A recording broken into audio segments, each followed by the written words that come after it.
कितनी अच्छी है तो कितनी भोली प्यारी प्यारी है ओ माँ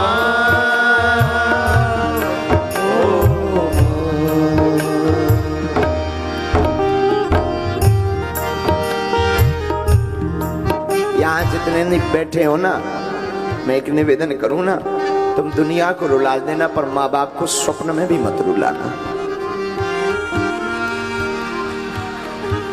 भाग्यशाली होते जिनके माँ बाप होते हैं। यहाँ कई ऐसे बैठे, इस दुनिया में कई ऐसे हैं जिनके माँ बाप नहीं है।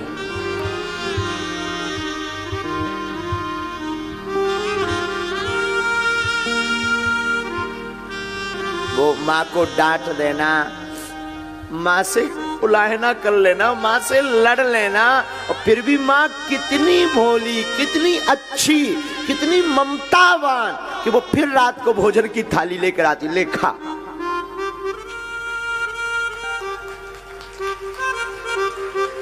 माँ माँ होती है।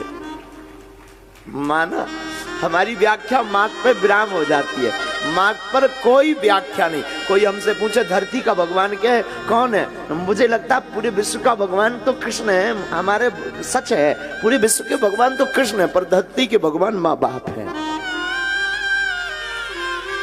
इनको मत छोड़ना, इनको मत सताना। ये युवान बच्चे ना, आज की भाग दौड़ में, आज की पढ़ाई में, ये लबेरिया, ये प्रेम, ये इस सब के चक्कर में ना जाने माँ बाप को क्या क्या सुनाते। मैं निवेदन करूं, वो माँ बाप को तुम सुना रहे हो जिसने तुम्हें जिंदा रखने के लिए रातों भर अपनी नींद खराब की,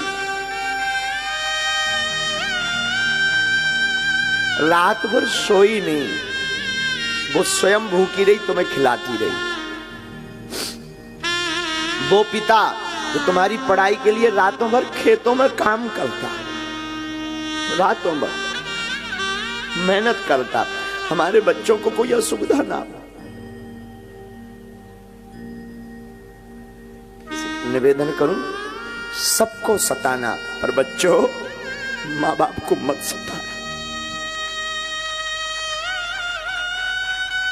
माँ बाप कोई साधारण मानव नहीं, माँ बाप इस धरती के साक्षात ईश्वर है।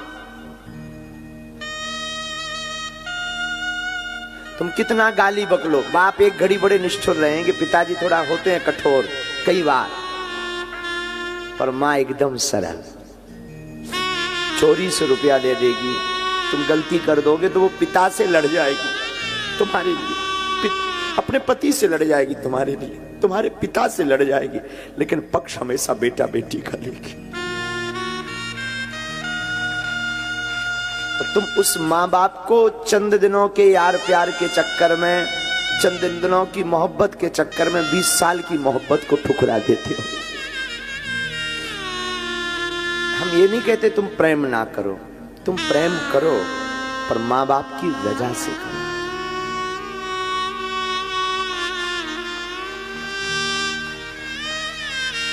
सब्जेक्ट में तुलसीदास जी के सामने प्रेत आया।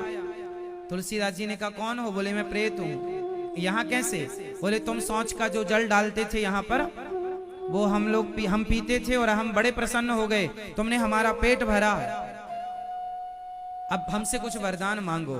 तुलसीदास जी ने कहा हे प्रेत देवता, तुम भगवान से मिला दो हमें।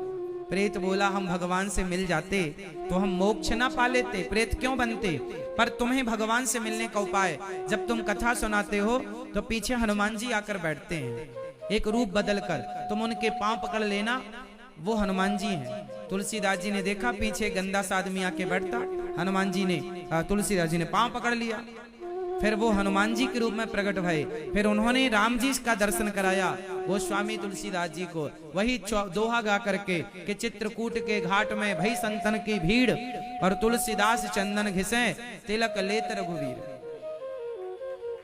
ये चित्रकूट में घटना घटी, हनुमान जी ने राम जी का दर्शन कराया तुलसीदास जी, फिर वो रामचरितमानस इत्यादि की रचना गोस्वामी जी ने की। तो क्या अर्थ निकला? ये जो प्रेत हैं, भूत हैं, ये लोग भूखे प्यासे रहते हैं। जो लोग ऐसी गंदगी से रहते हैं उनसे इनका गुजारा होता है। फिर यही लोग, आप गंदगी से रहोगे ना तो फिर वो प्रेत क्या करेगा?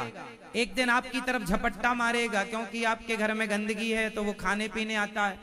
तो उसके संग में रहते रहते एक दिन वो चाहता है कि आप भी हमारे पास आ जाओ। तो वो ऐसी प्रेरणा देती है, निगेटिविटी, नकारात्मकता, कि आप कई बार ना चाह करके भी आत्महत्या करने के लिए मजबूर हो जाते हैं। इसलिए जैसी राखे शुद्धि वैसी बने बुद्धि, जैसा खाए अन्न। इसलिए थाली में जब भोजन करने बैठो तो पहले भगवान को स्मरण करना चाहिए। हे प्रभु, आपका दिया जो है आपको समर्पित है, और खाओ ऐसे कि तुम्हारे जूठन ना गिरे बिल्कुल। कई लोग तो खाते ऐसे ना, आधा मुंह में जाता और आधा मुंह से टपक जाता है। सबसे निकृष्ट भोजन यही है। थर्ड क्वालिटी के लोग होते हैं वो। कई लोग तो पूरा हाथ तहाँ तक भर लेते, चावल ऐसे खाते हैं, ऐसे आधा नीचे।